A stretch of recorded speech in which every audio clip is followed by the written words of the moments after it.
ఇలా job punch చేసేటప్పుడు only షోల్డర్తో కాకుండా మన హిప్ను కూడా డ్రైవ్ చేస్తూ కొట్టాలి. Hello fighters, welcome to our day 7 of learning kick boxing in 100 days series. ఈరోజు మనం బాక్సింగ్లో బేసిక్ పంచ్ అయిన లెఫ్ట్ పంచ్, దాని పేరు జాబ్, అది ఎలా చేయాలో చూద్దాం. ఫస్ట్ ఇలా ఫైటింగ్ స్టాండ్స్లో ఉండండి. ఫైటింగ్ స్టాండ్స్లో ఉండి మనం జాబ్ అంటే లెఫ్ట్ పంచ్ చేయాలి కాబట్టి మన రైట్ హ్యాండ్ని, రైట్ సైడ్ బాడీని స్టిఫ్గా ఉంచండి. అంటే ఈ బాడీ కదలొద్దు, ఈ రైట్ హ్యాండ్ కూడా కదలొద్దు.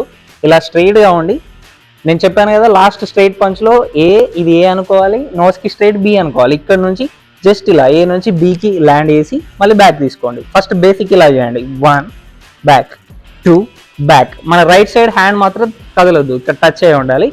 నెక్స్ట్ మీకు ఇలా ప్రాక్టీస్ అయిపోయిన తర్వాత హిప్ని కొంచెం డ్రైవ్ చేసి కొట్టండి ఎక్స్ట్రా పవర్ కోసం. 1 బ్యాక్, 2 బ్యాక్, 3 బ్యాక్. ఇలా మీరు ప్రాక్టీస్ చేస్తూ స్పీడ్ ఇంక్రీజ్ చేయండి. ఇలా first slow, next medium speed, next speed. ఇలా డైలీ జాబ్ ఒక 3 to 400 చేస్తే మీ జాబ్ పంచ్ అనేది ఫ్రీ అయిపోతుంది.